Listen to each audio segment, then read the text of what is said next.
Comment perdre les derniers kilos de gras et comment construire le muscle en même temps. Peu de personnes qui arrivent à faire ça. 30 kilos, c'est vraiment beaucoup d'avoir un métabolisme qui est complètement éclaté à la sortie. Est-ce qu'on peut pas vraiment parler de recomposition corporelle aujourd'hui? Reverse Diet, pour moi, il faut au moins attendre 8 semaines. Mais elle juge qu'elle a encore de la brioche au ventre.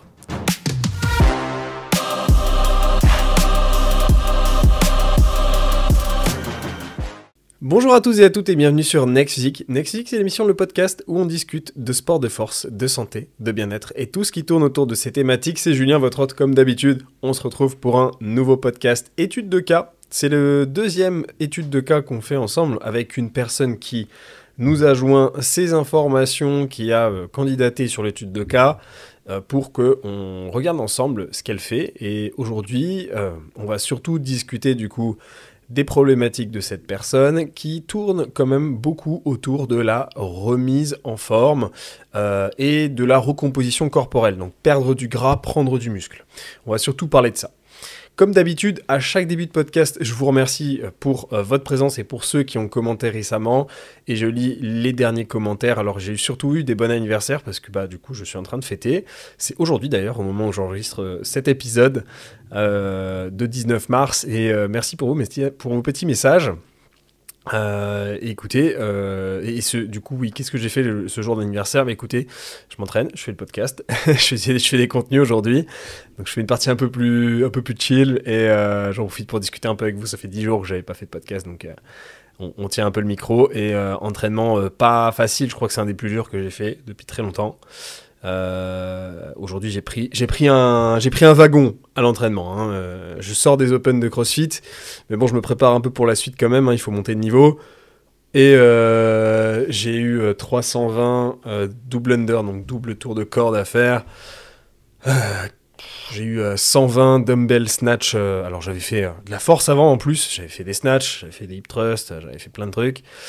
Du renfo, et après j'avais ça à faire effectivement avec les 320 DU, les 120 dumbbell snatch, et j'avais 64 tractions à faire et 64 pompes, donc c'était un peu dur, surtout beaucoup de DU pour moi. Donc pas toujours du fun les gars, des fois il faut faire un peu le nécessaire, et aujourd'hui c'était le cas, donc voilà. Anniversaire, pas spécialement que du fun. Je me suis fait plaisir sur du snatch lourd, après c'est tout. Le reste c'était du travail. Et sans plus attendre, on va passer au sujet. Si, il y avait une question de Marie qui nous demandait, est-ce que sur le dernier podcast on a évoqué les capacités de récupération et elle disait que la calisthénie, est-ce que ça permet de prendre en masse musculaire? Alors pour quelqu'un qui démarre, la calisthénie va être un énorme renforcement musculaire. Et aussi ça dépend des pratiques qu'on prend dans la calisthénie, dans le street workout aussi. Parce que en fonction, il y a peut-être le street lifting qui peut être pris en compte. Et par exemple là, en fait, oui, littéralement, il y a de la masse musculaire qui va être accumulée. On se retrouve avec des sacrés bébés à la fin. Mais après, de manière générale, oui, en calisthénie, forcément, tu prends en masse musculaire puisque tu as besoin de te gérer toi-même. Donc, il y a forcément du gain musculaire. C'est pas fait pour ça, mais il y en a un petit peu. Voilà, c'est pareil en CrossFit, il y a toujours du gain musculaire. C'est pas fait pour ça, mais il y en a forcément. Sinon, tu seras jamais bon en CrossFit. En tout cas, vraiment bon. Et tu resteras sur les Open et des cours de classe et pas trop des compétitions. Donc, après, voilà, chacun ses objectifs. Mais il y a toujours une partie finalement de masse musculaire dans les sports qui en impliquent l'utilisation, par définition. Donc ouais, Marie, tu peux compter ça comme du gain musculaire, ouais. Écoutez, effectivement, là ici, on va passer à l'étude de cas. Donc en fait, l'étude de cas, pour vous expliquer, je tire au sort une personne, je fais à peu près ça pour l'instant tous les 6 mois. J'espérais faire ça un peu plus, mais en fait, on a eu un calendrier de podcast assez chargé. Il y a eu beaucoup de sujets qui sont tombés. Il y a eu le guide de volume gratuit qui est sorti il y a 1 mois et demi, qui vous a beaucoup plu d'ailleurs. Il est toujours dispo en description, c'est offert. Et du coup, effectivement, ça nous a pris un petit peu de temps, mais j'espère faire plus d'études de cas que ça. En tout cas, pour ceux qui ont déjà candidaté, sachez que votre candidature, votre étude de cas, elle n'est pas perdue. D'accord, donc je l'ai toujours, elle peut toujours être tirée au sort. Donc aujourd'hui, c'est Clémentine qui est tirée au sort pour l'étude de cas. Clémentine, du coup, on va faire ensemble la lecture. Clémentine, c'est une femme qui a 29 ans. Elle est chirurgien-dentiste, sédentaire de base. Donc sédentaire, elle bouge pas beaucoup. Elle fait entre 10 et 14 000 pas par jour. Donc elle est sédentaire de base, mais la réalité, c'est qu'elle marche beaucoup à côté. Et elle fait 4 fois de la musculation par semaine. Donc c'est quelqu'un qui bouge pas mal. Au niveau de l'entraînement, elle se classe comme quelqu'un de niveau intermédiaire. Solide, bravo. Elle a des objectifs de recomposition corporelle. Elle souhaite perdre du gras, gagner du muscle, après une grosse perte de poids. Elle a perdu 30 kilos. Waouh, félicitations Clémentine, c'est énorme déjà, tu as fait un énorme chemin, tu peux déjà être très fier de toi. Elle a mis 6 mois, non, elle souhaite mettre 6 mois pour finir de sécher, donc ça c'est les objectifs temporels. Dans les 6 prochains mois, elle souhaite finir de sécher, et 1 an ensuite pour de la prise de poids. Donc j'imagine de la prise de muscle. Ces objectifs, pour elle, qu'est-ce qui est de plus important ? Pour Clémentine, ce qui est de plus important, c'est sa santé. Un corps sain, être bien dans son corps et vivre longtemps en bonne santé. Ok, la santé. Écoute Clémentine, c'est la base, j'ai envie de dire, et c'est ce que je vous souhaite à tous. Après tout, on parle de PR, on parle de performance des fois, de chercher des charges supplémentaires, des trucs comme ça, mais on oublie que en fait, ça c'est vraiment la base. Voilà. Et très bien. Très, très bon état d'esprit. Ensuite, elle nous dit qu'elle fait de la musculation 4 fois par semaine. Elle fait 3 fois 20 minutes de corde à sauter et au moins 10 000 pas par jour. Alors, ça fait quand même beaucoup d'activités. Hein. On a une Clémentine qui est très sportive. Donc, au final, elle a 7 fois du sport par semaine avec corde à sauter. C'est assez rare que je vois des gens qui se dédient à la corde à sauter comme ça. Ok, 3 fois 20 minutes. Tu as mon respect parce que la corde à sauter, c'est pas mon copain. C'est pas ma copine. On se bat régulièrement ensemble. Bien sûr, j'en fais parce que sinon, je les aurais jamais. Mais ouais, ok, pourquoi pas. Et du coup, c'est elle qui rajoute son... C'est pas régulier de son fait et pas de son métier. Donc du coup, elle nous disait les résultats qu'elle a obtenus, c'est qu'elle a perdu 30 kilos, mais elle juge qu'elle a encore de la brioche au ventre. Et les muscles, ils arrivent doucement. Bon, déjà, oublie pas Clémentine, t'as fait un énorme chemin en peu de temps. 30 kilos, c'est vraiment beaucoup. On est dans de la perte très rapide quand même. 30 kilos sur une année, si j'ai bien compris. Donc ouais, t'as clairement fait une avancée monumentale. Hein. Franchement, il y a peu de personnes qui arrivent à faire ça. Et franchement, félicitations. Hein. Donc voilà. Ensuite, elle nous dit aujourd'hui... donc voilà, elle a ces petits... truc qui l'embête, elle veut encore perdre un peu cette fameuse brioche du ventre et prendre du muscle. Elle a du mal à sécher en fait. Elle nous dit qu'au niveau nutritionnel, elle compte ses calories via MyFitnessPal. D'accord, c'est très bien, ça suffit largement. Elle nous dit je fais juste ça, c'est déjà bien. Longtemps, elle était à 1300 calories. Elle a fait une reverse diet ensuite jusqu'à 1900 calories. Donc en gros, elle est descendue d'abord sur un palier très bas, 1300. Donc c'est comme ça, à mon avis, que tu as perdu le plus. Perdu d'ailleurs beaucoup. Et ensuite, tu es remonté jusqu'à 1900. Ensuite, elle a fait un déficit progressif. Elle est repartie à 1750. Elle est redescendue. Puis elle est descendue à 1650. Puis elle a passé 6 semaines à 1500. Et maintenant, elle remonte. Donc elle reprend un palier plus haut. Donc à mon avis, tu en es là aujourd'hui, donc tu es sur le palier haut de Reverse Diet. Elle mange 3 repas par jour, elle mange à 80% brut, elle se dit flexible, elle mange elle prend en complément alimentaire de la créatine, elle mange de la créatine. Elle en fait des glaçons et elle les mange comme ça. Non, elle mange aussi des bouillons d'os tous les jours. Waouh, ça c'est rare, c'est très bien pour les articulations, les os. Ben écoute, très très bien, hein, ma foi. Ok, ça marche. Ensuite, elle fait 52 kg pour 1m60. On a un tour de taille à 62 cm, un tour de hanche à 85 cm et un poitrine à 78. Donc on peut voir effectivement que son tour de hanche dépasse de large son tour de taille. Bien sûr, le tour de hanche, il est bien pris, on est d'accord que c'est en dessous des abdos, c'est pas du tout le tour de fessier, d'accord? On est plutôt sur ce qu'on appelle un peu la bouée, et donc effectivement ce qu'elle doit qualifier de bas du ventre, en l'occurrence, parce que 85 cm, c'est vrai que ça fait un petit tour sympathique, mais quelque chose que je comprends. D'ailleurs, je peux déjà m'arrêter là-dessus en termes d'analyse et de réponse. Je comprends un peu ton problème, mais il faut pas forcément te dire que c'est quelque chose sur lequel tu vas pouvoir forcément beaucoup grappiller. Dans le sens où aujourd'hui, tu fais 1m60 et t'es descendu déjà à 52 kg. Donc t'es sur un rapport qui est inférieur à ta taille. 52 kg, tu fais plus 60 kg, t'es descendu sur un rapport inférieur. Donc je pense que tu es déjà bien fit quand même. Aujourd'hui, le risque, et ce qu'il ne faudrait pas qu'il arrive, c'est que tu tombes dans des objectifs d'anorexie. N'oublie pas ce que j'ai dit, découvre-le, ce que j'ai dit sur les derniers podcasts et ce qui m'est arrivé sur mon début, ma jeune expérience quand j'étais jeune. Du coup, ce que j'ai réalisé à cette jeunesse où j'étais beaucoup trop léger. Et au final, je n'arrivais pas à obtenir plus d'abdominaux parce que génétiquement, je ne pouvais pas en obtenir plus. Je ne pouvais pas changer la génétique de ma sangle abdominale. Je cherchais à avoir le 6-pack, le 8-pack, et en fait, j'en voyais que 4 d'abdos, parce qu'en dessous, je voyais rien, parce que j'avais une sorte de petite bouée. La réalité, c'est qu'en fait, j'en ai que 4 d'abdos. Et cette petite bouée, c'est quoi? C'est mon énorme V abdominal. Donc en fait, si vous voulez, sur les abdos, vous avez ce V, et après, vous avez les blocs au milieu. Pour certaines personnes, il n'y en a pas vraiment, pour d'autres, il y en a plein. On est tous différents là-dessus. Moi, par contre, j'ai un très gros V, ce qui fait que très sec, compétition, même si je mets un short et que je descends pas le short, on a l'impression que je suis gros. J'ai des grosses bouées. Par contre, si je descends un peu, si on me voit sur scène si on me voyait sur scène avec soit le caleçon, soit le slip du coup de compétition de bodybuilding, là on comprenait la largeur de mon abdominal au niveau du V. Donc ça peut être le cas pour toi aussi, et je le vois chez plein de gens.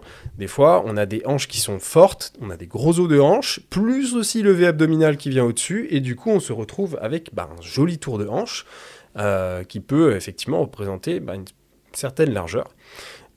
Donc des fois en fait c'est juste notre génétique, on est fait comme ça. Des fois on a les hanches qui montent haut, qui sont larges. Voilà, essaye de voir, est-ce que c'est vraiment du gras? Est-ce qu'il y a vraiment une bouée graisseuse? Parce que si ça se trouve, c'est de l'abdominal et de l'osseux. Et ça, tu pourras pas y faire grand-chose. D'ailleurs, je vois beaucoup de personnes qui sont tombées dans l'anorexie que j'ai pu suivre, qui effectivement avaient soit ça en objectif. C'est des choses que j'ai déjà vues et qui en fait ne pouvaient pas changer grand-chose. C'est tout. Il y a des os, tu peux pas les enlever. Et c'est pareil si tu as des abdos, et du coup, tu auras ça. Et du coup, voilà quoi. Ok, donc à méditer si vraiment tu as encore beaucoup à perdre ou pas. Parce que 6 mois, tu vois, encore à perdre, c'est beaucoup. Hein. Encore 6 mois en objectif. Tu fais déjà 52 kg pour 1m60. Ça me paraît beaucoup. Ensuite, elle nous dit qu'elle dort 7 à 8 heures par nuit. Elle dort bien. Elle va au spa pour récupérer. Sympa. Et elle fait du stretching. Ensuite, je me disais comment elle se sentait en général sur sa progression. Et du coup, elle se sent moyennement satisfaite. Sinon, elle n'aurait pas envoyé, j'imagine, cette étude de cas. Elle est peut-être trop impatiente. C'est possible, effectivement, parce qu'en fait, finalement, tu as une très jeune expérience. Hein. N'oublie pas que tu as énormément, et je pense qu'il y en a plein, ils pourront te le dire en commentaire, tu as énormément évolué en peu de temps. C'est déjà très bien. Hein. Ensuite, elle nous disait que ses sources de motivation, c'est la discipline. Tu as tout à fait raison, il n'y a rien qui bat la discipline. Ensuite, elle disait qu'elle avait pas mal de stress et beaucoup de choses à gérer. Ça, c'est un truc qui te permettra de réduire ta rétention d'eau, d'avoir l'air un peu plus sèche. Effectivement, si tu arrives à réduire cette gestion, améliorer cette gestion du stress, réduire ton stress au quotidien, ça te fera moins de rétention d'eau. Donc, tout ce qui, comme je disais sur le dernier podcast, tout ce qui peut se prendre en termes d'amélioration du stress, ça t'aidera forcément. Ça peut être n'importe quoi, ça peut être réussir à utiliser 15 minutes moins les écrans avant d'aller dormir. Je vous donnais par exemple sur Instagram cette semaine ce conseil que je donne souvent, c'est avant d'aller dormir, bon bref, on a tous la routine salle de bain, on est d'accord? Normalement, vous brossez les dents. Et ma petite technique secrète, moi, c'est que lorsque j'arrête, moi je joue le soir. Je fais du gaming un peu le soir. Des fois, je regarde la télé. Mais voilà, souvent, je suis là-dessus. Et du coup, sauf si je sors. Mais bref, en général, souvent, je suis sur un écran avant d'aller dormir. Moi, ma technique, c'est que, oui, il y a le passage à la salle de bain. Ça prend à peu près un quart d'heure, le temps de se faire son visage et compagnie. Je passe un petit peu de temps avec mon lapin. On va dire un petit câlin pour qu'il aille s'endormir lui aussi 15 minutes. Et ça veut dire qu'avant mon heure de dodo, déjà, j'ai une demi-heure là-dessus qui sont retirées. Mais j'essaie de grappiller un peu plus. Ce qu'on veut, c'est couper un max l'écran avant d'aller dormir. Et donc, moi, perso, je fais tout ce que j'ai à faire sur ordi, sur téléphone, tout ça. Et après, je fais ces tâches. Et ce que je me rajoute comme tâches, c'est des tâches ménagères qui sont douces, qui vont pas m'énerver, qui sont douces, qui me demandent pas non plus d'être ultra réveillé. Et personnellement, moi, c'est le linge. Voilà. Ma botte secrète, c'est ça. C'est que je fais mon linge juste avant d'aller dormir. Alors, c'est dans n'importe quelle ordre, on s'en fout si vous faites votre visage, vos dents, et que vous allez faire votre linge après. Mais moi, c'est ça. C'est que j'accroche mon linge, je lance une nouvelle machine, je fais du repassage, je fais mon linge, je plie tout, je range. Personnellement, ça me détend. C'est ma botte secrète. Et je fais du vacuum en même temps. Donc, stomach vacuum, c'est une technique d'amélioration des abdos profonds. C'est un travail respiratoire, c'est très bon pour le périnée aussi. Personnellement, c'est surtout une habitude du bodybuilding que j'ai gardée. Et du coup, je travaille un peu mon respiratoire à ce moment-là. Ça me fait aussi déstresser, puisque c'est la même chose qu'un travail méditatif, où on va chercher à se concentrer sur sa respiration et chasser les autres pensées. Du coup, on ne pense pas à autre chose quand on est en train de faire ça, ça nous prend un peu l'esprit. Et du coup, ça fait du bien. Mais par contre, cette botte secrète ne marche que si après, il n'y a pas d'écran. Ok. Donc, si jamais vous faites cette technique, vous voulez la tester, faut pas reprendre le téléphone après. Faut pas filer sur TikTok quand vous êtes dans le lit. Non, c'est je fais mes trucs, mais je reprends pas le téléphone entre temps. Ok. Donc voilà, tout ce qui peut effectivement pour toi, Clémentine, peut-être réduire ce stress, c'est bon à prendre. N'importe quoi. Peut-être qu'il y a un truc qui te gêne dans ton quotidien et en fait, il faut peut-être le réparer et au final, ça ira beaucoup mieux. J'en sais rien, c'est peut-être un câble de téléphone qui marche pas très bien et au final, il faut tout le temps le écouter pour que ça marche. Je sais pas, ça peut être des trucs en fait qui, cumulés, ont tous une influence en fait. Et voilà, en gros, régler un max les problèmes plutôt que de tourner autour du pot.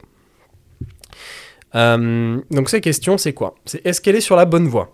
Honnêtement, moi je trouve que tu as déjà fait un très bon parcours. Maintenant, si tu veux aller plus loin, effectivement, qu'est-ce que tu peux travailler en termes d'orientation ? Et du coup, ta deuxième question, c'est comment perdre les derniers kilos de gras, comment construire le muscle en même temps. Ok, donc ça va dans ce sens. Effectivement, si tu veux encore, et si après ce que j'ai dit, c'est le cas, tu as encore de la perte à effectuer, il va falloir effectivement continuer de reprendre un déficit. Il va falloir y retourner. C'est vrai que pour quelqu'un qui a une jeune expérience comme la tienne, qui a un niveau intermédiaire apparemment en entraînement, alors ça j'ai un doute. Peut-être que tu t'entraînais depuis un moment et aujourd'hui tu es fort, tu pousses, du coup tu pousses quasiment 100 kg au squat peut-être, ou pas très loin, 80. Peut-être que tu arrives à te tracter sur plusieurs tractions, peut-être que ton développé couché est au moins à 40-50 kg.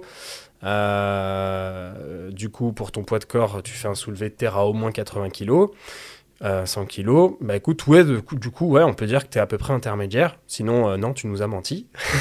Alors, je rappelle, ça, c'est souvent le cas. Souvent, vous classez intermédiaire. Pour moi, vous êtes débutant confirmé quand vous avez un peu d'expérience, mais vous n'êtes pas débutant. Intermédiaire, moi, dans une échelle de 1 à 3, c'est en dessous d'avancé. Avancé, c'est quelqu'un qui est indéniablement le meilleur de sa salle de sport, qui est une des personnes... qui est ultra remarquable. Quand on voit cette personne dans son activité, on se dit ok, waouh. Ça pour moi c'est avancé. Intermédiaire, il faut quand même avoir des bases en termes d'entraînement et des perfs qui sont forcément là. Quand on est bon, que ce soit du body, que ce soit du coup forcément les sports de force, il faut que les stats soient là. Donc, je suis pas sûr que tu es intermédiaire. Donc, on va voir les choses autrement. C'est-à-dire qu'aujourd'hui, tu as beaucoup à faire sur ta construction musculaire. Ton expérience, elle est jeune. Par conséquent, toi, tu peux très certainement beaucoup progresser au niveau de ta musculature et de tes performances. Du coup, ce que tu peux faire, c'est déjà de te concentrer là-dessus. C'est de mettre des bons entraînements, 4 bons entraînements qui sont bien composés pour mettre effectivement plus de chances de ton côté. Est-ce qu'on peut pas vraiment parler de recomposition corporelle aujourd'hui? La recomposition corporelle, en réalité, c'est ce que tu viens de faire. Tu viens de passer 1 an à faire de la recomposition corporelle, à faire ces 4 entraînements efficaces, j'imagine, améliorer tes perfs, j'espère, et du coup, éviter de faire l'effet yo-yo. Ça, c'est super si tu as fait ça. Donc, l'effet yo-yo, on en a parlé dans les derniers podcasts. C'est le fait de continuer d'avoir des entraînements de musculation pendant une perte de graisse et pas je prends après. Parce que du coup, tu dis dans ta question comment perdre les derniers kilos de gras et comment construire le muscle en même temps. Et là, tu as tout à fait raison. On ne prend pas le muscle dans un second temps. D'accord ? On fait les deux en même temps, c'est tout à fait faisable et c'est même beaucoup plus intéressant comme ça pour éviter d'avoir un métabolisme qui est complètement éclaté à la sortie. Ce qui fait que, apparemment, tu as réussi à passer de bonnes reverse à 1900 calories, donc ce qui est très sympa, un joli total calorique pour quelqu'un de ton poids. Donc c'est que tu as plutôt bien réussi ces phases-là. Et aussi, du coup, effectivement, ta construction musculaire. Donc ça, c'est une autre réussite que tu peux noter. Ouais, je t'encense, bravo Clémentine, mais voilà. Et du coup, effectivement, ce que tu peux faire pour la suite, c'est de continuer d'avoir de très bons entraînements, excusez-moi, pour être efficace, effectivement, de ce côté-là. Et ensuite, sur ta perte de graisse, aujourd'hui, si tu as refait une reverse diet, donc tu es en partie haute, reverse diet, pour moi, il faut au moins attendre 8 semaines pour repartir.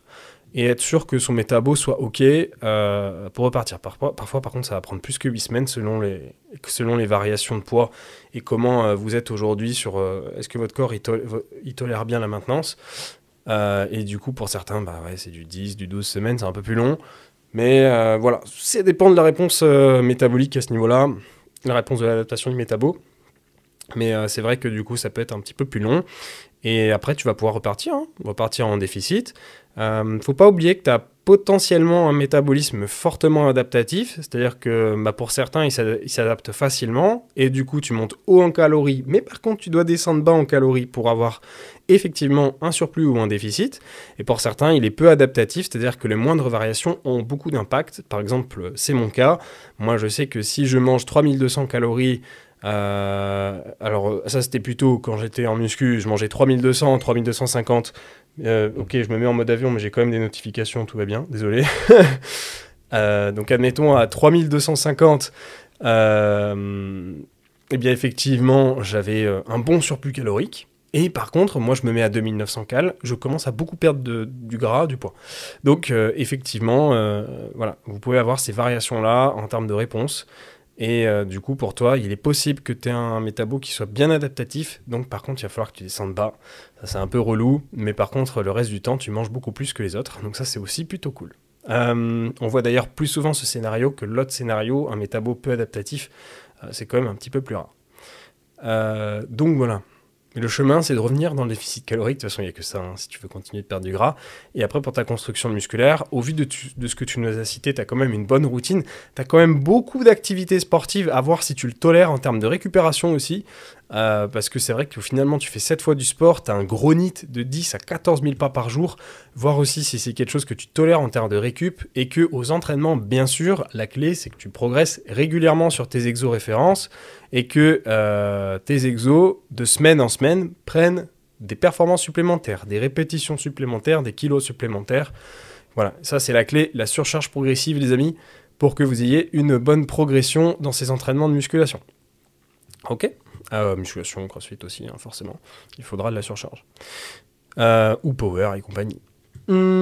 Ensuite, elle nous dit qu'elle gère les sorties et repas à l'extérieur.